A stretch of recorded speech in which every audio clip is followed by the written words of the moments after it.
Three, two, one.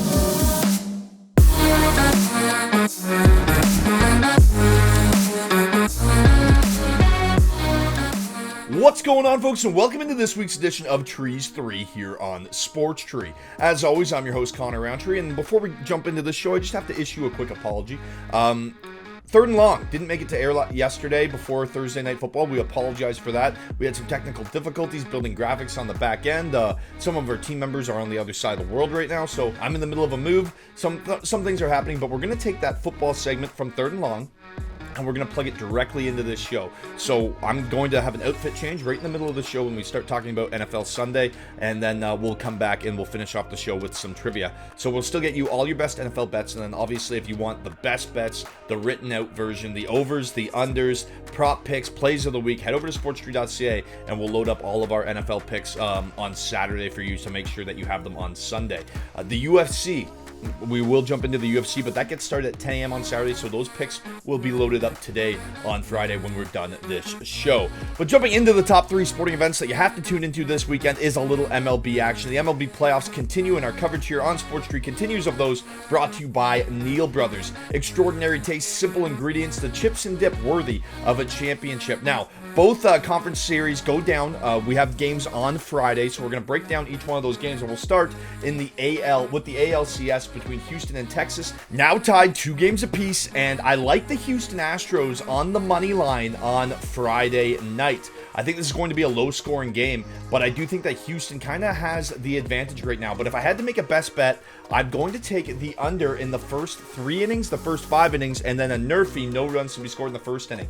Rangers hitters have a combined 158 at-bats versus Verlander, and they have just a 629 OPS. He's faced them 5 times since the start of last season and produced a 1.93 ERA against this squad. Jordan Montgomery, he looked lights out. He looked better than Justin Verlander in Game 1. So I'm going to take these pitchers to stay hot and get off to hot starts in this game. So you can take the nerfy at -115 on PointsBet. You can take the under 3.5 runs on the first 3 innings and then under 5.5 runs on the first 5 innings. I think those are comfortable lines because I think the bats will really start to get going as we get into the bullpens and later into this game. So best bets for this one basically all revolve around the pitchers doing their thing and holding these teams in check. But I do like Houston to come through when push comes to shove. They're going to be in Texas. They have the opportunity to take a stranglehold on this of this series heading back to Houston. So I do think the Houston Astros ride the momentum here. In the NLCS, I'm going to take the Philadelphia Phillies to beat up on the Arizona Diamondbacks.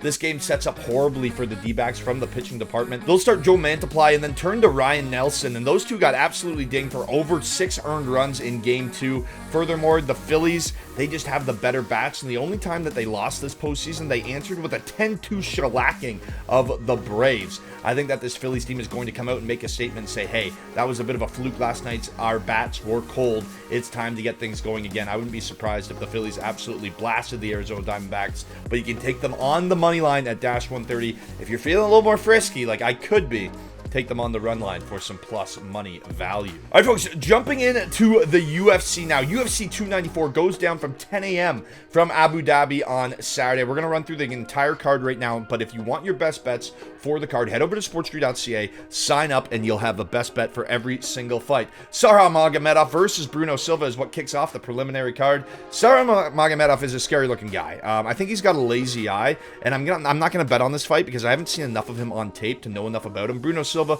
pretty solid, but I'm going to go with the guy from Russia in Abu Dhabi because, hey, that makes sense. Victoria Dudikova versus Jinyu Frey. Frey's going to get fried. Jinyu Frey, whatever her name is going to get absolutely murdered by Dudikova. I think Dudikova is the real deal, and I think Jinyu Frey is a fraud. Nathaniel Wood versus Muhammad Naimov. Give me Nathaniel Wood. He's going to be at a reach and height disadvantage here, but since moving up to featherweight, he has looked extremely good. I believe he's 7-2 since moving up to featherweight, and I think that his boxing will be the difference. If he can get in tight, I think he can tee up on Muhammad Naimov. Mike Breeden versus Anshul Jubilee. I like Jubilee in this one. I like him quite comfortably. Mike Breeden has yet to win a fight in the UFC. He's 10-6 for a reason. 0-4 under the promotional banner, and Jubilee is unbeaten.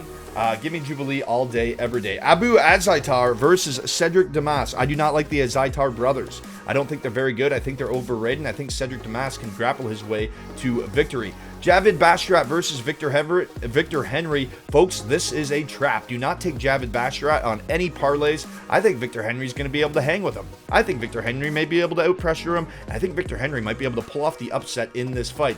Bashrat has never lost. However, Victor Henry at 23-6 is not the guy that you want to go in with that record. He lands over 8 significant strikes per minute. And look, he just likes to make fights into wars, into battles, and I'm not sure if Javid Bashrat will be able to survive that. Muhammad Yaha versus Trevor Peek. Fun to say, Muhammad Yaha. Another one that I'm going to be staying away from. Just not enough information for me on this fight. Tim Elliott versus Muhammad Makayev is the featured fight of the prelims. Muhammad Makayev probably missed weight. It looks very suspicious, but the commission said he did make weight.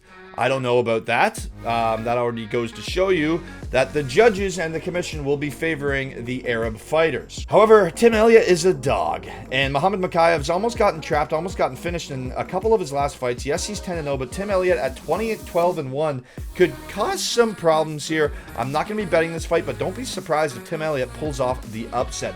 Saeed Nurmagomedov versus Maroon Gafurov. Give me Nurmagomedov in this one. He can strike, he can grapple, he's just the all-around better fighter. He's a bigger fighter, he's going to have a reach advantage, he's going to be at a size advantage. Yes, lock it in. Warley Elvis is moving up in the division to fight Ikram Aliskerov, and that's a terrible decision because Aliskerov is the real deal. Make sure you take Aliskerov on basically every parlay that you can get him in. Moving up the card, it's a light heavyweight featured bout for Magomed Ankalaev and Johnny Walker, and we have our upset of the card. Give me Johnny Walker at over 3-1 odds. I love Johnny Walker in this spot. He's won 3 consecutive fights. He's going to have a size advantage. He's going to have a reach advantage. Magomed Ankalaev does not have the power to finish Walker, and that's how you need to beat Johnny Walker. You need to go out and you need to knock him out. Ankalaev is going to be the more technical striker. He's going to be more fluid with his strikes. However, Johnny Walker is a weirdo. He's a psycho, and he has a bunch of weird strikes. And by weird strikes, I mean looping punches. I mean question mark kicks. A bunch of spinning attacks. Things that you don't see coming that could cause a conservative boxer like Ankalaev a lot of problems. I like Johnny Walker in this spot. I think Ankalaev is reeling a little bit after that draw in which he thought he won the vacant light heavyweight belt. He did not win that fight, in my opinion. So I'd like Johnny Walker in this spot to go out and create the upset of the night. Give me Johnny Walker. Give me the Brazilian over the Russian. SBG over the Dagestanis in this one. Kamaru Usman versus Khamzat Chimaev. Give me Khamzat Chimaev all day, every day. Look, Usman, he's coming off the couch. That's the main thing. If Usman had a full camp, maybe I would line this much closer. Usman's coming off the couch to fight Khamzat Chimaev, who's in shape, who's been itching to get a shot back in the cage. And Usman, he might have popped something. During his open workout, he threw Gaethje to the mat and he said, oh crap, I popped something. So he might not be 100% going into this, and he's coming off the couch. So cardio issues could be there. I don't think Usman has the power to put Chimaev's lights out, and if they stay on the feet, I think Chimaev might just swarm him. And remember, Usman was having problems not just against Leon Edwards, but against Colby Covington on the feet. Yeah, there's levels to this, and I think Khamzat Chimaev is a scary dude. As for the main event, it's Islam Makhachev versus Alexander Volkanovski 2. Give me Makhachev only because it's short notice. Again, I think the short notice is going to be crucial in the co-main and the main event in the 2 premier fights of this card. Volkanovski, I think he won that first fight. However, it's too short a notice. That's really what it comes down to. Islam is going to be at home, and look, the Islamic judging could very much come into play in this, and if it goes to the decision, I very much like the Arab guys in the Arab Emirates. It just makes sense, right? So I'm going to be taking Islam Makhachev with the Islamic judges on his side because Alexander Volkanovski is coming in on short notice, and I just don't think he'll be able to push. For him to win this fight, he needs a full camp. He said that he was banged up after the Yair Rodriguez fight and that he might need surgery. Now he's turning around to fight at the end of October when he wasn't projected to fight until next year, until 2024. He's grabbing the money. He's grabbing the bag. He may look for an early finish, so I think we might see Volkanovski blitz early because his cardio won't be there because he didn't have a full camp. So there could be an exciting finish from Volkanovski early. However, I think Islam Makhachev is good enough to manage that storm, take Volkanovski down, ride him out, and mitigate that power heading into the latter rounds of the fight and winning himself the second edition of this. I would like to see it a third time when both these guys actually have full camps. But hey, Charles Oliveira got hurt. We got to make do. All right, folks, now it's time for me to change my outfit, and we're going to talk about Sunday football. All right, folks, let's jump into Sunday now, starting with the Falcons and the Buccaneers. Both teams coming off disappointing losses. Both teams still very much alive in the NFC South. I'm going to go with the home team. I'm going to go with the Buccaneers. I do think they're coming back down to earth a little bit, but again, we've talked about it on this show. I do not trust Desmond Ridder, especially in a hostile rival environment. I just think that's going to be too much to ask, especially if Baker Mayfield can spread the ball out to his targets like Chris Godwin and, of course, Mike Evans. So give me the Tampa Bay Buccaneers in what could be an extremely boring football game. But not as boring as this one. The Raiders at the Bears, the battle of backup quarterbacks. Justin Fields dislocated his thumb last week, and Jimmy Garoppolo has a bad back. Yeah, Jimmy Garoppolo is getting old. Brian Hoyer could get the start for the Raiders. He's a former Bears quarterback. Hey, he's a former quarterback of half the teams in the NFL, pardon me. And Tyson Bagent will be getting the start for the Bears. So in a battle of backup quarterbacks, I'm probably going to be leaning to the under, although it's 37.5. So show me the under on that, and then give me the Raiders. I think this defense on the Raiders is just playing way too well. The Bears offensive line is terrible, and Max Crosby is playing some great football. So give me the Raiders and give me the under in that one. Browns versus Colts. Give me the Colts team total to go under. I do not trust this Colts team. I think the Browns defense is one of the best in the NFL, and we saw what they were able to do last week. They were able to control the clock with over 33 minutes of possession. They ran the football 34 times. If they can grind down on this Indianapolis defense, and then on the other side of the ball just stop Jonathan Taylor and Zach Moss, they're going to be in spades, and they have one of the best rush defenses in the NFL. Furthermore, I'm not sold on Gardner Minshew playing quarterback right now. He looked horrendous last week. Give me the Browns to win that game. Give me the under in that game, and give me the team total under. Also, we don't know who's going to be playing quarterback for the Browns, but I don't think it matters, seeing how Deshaun Watson's been absolutely awful this year, and P.J. Walker just came in and beat the San Francisco 49ers. Maybe ride with P.J. Walker. I don't know. But I'm riding with the Browns and the under. Commanders at Giants now. Another divisional rivalry game, and another game I'll be investing in the under. There are question marks around New York's starting quarterback. There are question marks around Sam Howell in general. And then on the other side of the ball, you have two solid defenses. The weather this weekend through the Meadowlands is supposed to be horrendous. So all signs point to the under. Lions at Ravens.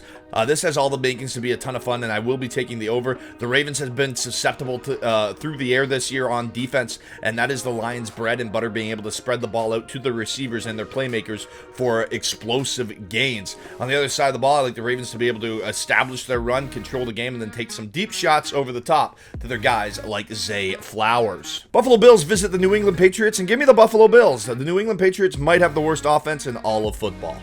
They are terrible. Mac Jones is bad. Zappy, whatever. He's even worse because, well, that's why he's the backup quarterback. And I think the Bills are going to be a little upset with themselves that they didn't play their best football on Sunday Night Football on primetime against the Giants. Yes, they won the game. However, it's time to go out, make a statement, and crush your divisional rival. I like the Bills to win this game. I like them to cover the spread. Cardinals at Seahawks. Boom, baby. Here you go. Survivor pick of the week. We haven't used the Seahawks yet, and we're going to lock him in. I love Seattle to win this game. I love them to cover the spread. 7.5 points, no problem. Geno Smith has an excellent arm right now, and he is attacking downfield with guys like Tyler Lockett and DK Metcalf. Furthermore, this defense is showing resemblance of the Legion of Boom. Tyreek Woolen, all these young guys coming in. Diggs, I like what they're doing on the back end, and this defensive back group has really pulled together after a tough start this season. I don't see how the Cardinals are going to be able to move the ball, especially without James Conner. Give me the Seahawks. Steelers at Rams. This is another game where I'm going to take the under. I think these defenses are going to show up and show out, especially because the Steelers fans travel well, and every game that LA plays at home is basically a road game anyway. So give me the under in that one. Chargers Chiefs. Justin Herbert needs to figure it out, man. He has the most interceptions in the NFL in the fourth quarter during one-score games. You just cannot win football games when your quarterback is throwing picks like that in one-score contests. Now they have to take on the Kansas City Chiefs in Kansas City. This is going to be a tough one. I just think that Kansas City, if it's a close game, they're going to be able to pull it out because they are a clutch team that wins championships while the Chargers beat themselves out of the playoffs. Packers at Broncos. This is going to be a terrible football game. Toilet bowl of the week. 2 quarterbacks that I do not trust that have shown sparks of life. 2 defenses that I do not trust that have shown sparks of life. What are we going to do? Nothing. Sit back and don't watch. Dolphins at Eagles, Sunday Night Football, game of the week. Give me the Fins on the road. I like this Dolphins offense to exploit the Eagles' weaknesses on defense. Though this Eagles defense is very good, they are gettable with speed and through the air, and that is exactly what the Miami Dolphins can do. Look at Tyreek Hill. He's on pace to break Megatron's single season receiving record. So I do like the Dolphins in this spot on the road to go into Philadelphia and make some noise. I believe they're underdogs right now, so you can get an underdog ticket. I could see this flip-flopping back and forth and being even money by the time kickoff comes around the corner. All right, folks, coming in at number 2 this week was the UFC, and we talked about the main event. We broke it down on the show. If you want a full breakdown, head over to sports3.ca, buy the pick package, and you'll have all your best looks for that fight. But it's Alexander Volkanovski, and he only has 2 losses throughout his entire career. Islam Makhachev is one of the guys to have beaten him. Who's the other guy? Who's the only other man than Islam Makhachev to beat Alexander Volkanovski? Head over to sports3.ca, answer that question, and you're in to win a pair of NHL or NBA tickets to see any team that you'd like to see play live. Folks, I'm Connor Roundtree, and cheers. You've made it to the weekend. 3, 2, 1.